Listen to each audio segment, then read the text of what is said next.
Hello friend, আমি সুমন আর আপনারা দেখছেন গ্রিন ট্রিক। তো আজ আমরা দেখবো আম গাছে গ্রাফটিং করার পদ্ধতি। তো দেখতে পাচ্ছ এখানে যে পদ্ধতিটা করা আছে, এই পদ্ধতিটা আমরা দেখবো কেমনভাবে করেছিলাম। দেখতে পাচ্ছ এখানে যে পদ্ধতিটা করা আছে, আমরা এই পদ্ধতিটাই দেখবো। দেখতে পাচ্ছ কত সুন্দর সাকসেস হয়েছে। তো যদি ভিডিওটা ভালো লাগে লাইক করবেন, চ্যানেলে প্রথম হলে চ্যানেলটা সাবস্ক্রাইব করে পাশে থাকবেন। তো পাচ্ছ আমরা এই গাছটাতে গ্রাফটিং করবো। তো দেখতে পাচ্ছ এখানে আমি নিয়ে নিয়েছি একটা রুটি স্টক, আর আপনাদের গ্রাফটিং করার জন্য লাগবে একটা ছুরি আর সায়ন, আর লাগবে গ্রাফটিং টেপ। দেখতে হচ্ছে আমরা সব কিছু নিয়ে নিয়েছি, গ্রাফটিং টেপ, ছুরি এবং একটা সায়ন।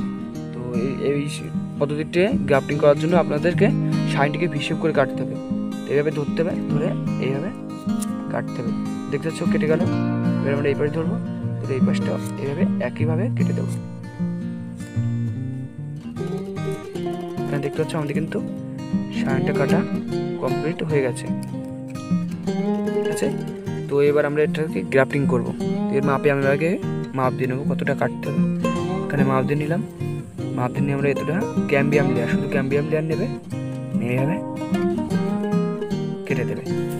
দেখতে পাচ্ছ আমাদের কিন্তু পরিষ্কার পরিচ্ছন্ন কাটা হয়েছে। এবার আমরা এখানে মিশিয়ে দেবো। এখানে দেখতে পাচ্ছ আমাদের কিন্তু এটা কত সুন্দরভাবে মিশে গেল।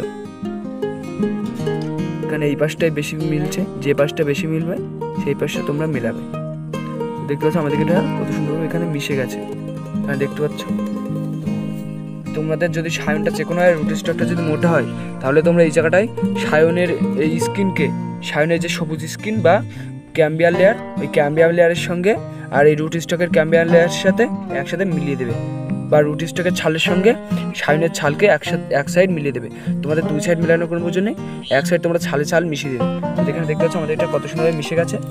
তো এবার আমরা গ্রাফটিং টেপ দিয়ে গ্রাফটিং করবো। তোমাদের বাড়িতে যদি গ্রাফটিং টেপ না থাকে, তাহলে টানলে লম্বায় এরকম থেকে তোমরা বাড়িতে থাকা যে কোনো ক্যারি ব্যাগ নিয়ে নেবে। তো আমরা গ্রাফটিং টেপ নিয়ে নিয়েছি। এবার আমরা এখানে নিচের থেকে পেঁচাতে যাবো একদম। তোমরা একটু নিচের থেকে পেঁচাতে যাবে, তাহলে হাওয়া জল কিছুই এর মধ্যে প্রবেশ করবে না, আর তোমাদের গ্রাফটিংটা খুব ভালোভাবে ছাড়তে যাবে। যদি এই গ্রাফটিং এর মধ্যে হাওয়া বা জল কিছু প্রবেশ করে, তাহলে কিন্তু তোমাদের গ্রাফটিংটা সাকসেস হবে না। তোমরা আস্তে আস্তে এটা পেঁচিয়ে দেবে। এবার আমরা আস্তে আস্তে উপরে পেঁচাতে চলে যাবো।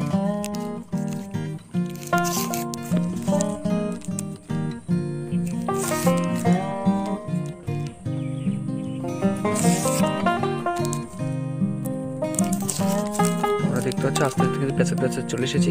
এবার আমরা এখান থেকে রিটার্ন নিয়ে যাবো। তো এখানে আমরা ভালো করে এই জায়গাটা কিন্তু পেঁচিয়ে দেবো। এই জায়গাটা পেঁচালে কি হয়, এই জায়গাটা টাইট রাখবে এবং আমাদের গ্রাফটিংটা খুব সুন্দরভাবে সাকসেস হবে।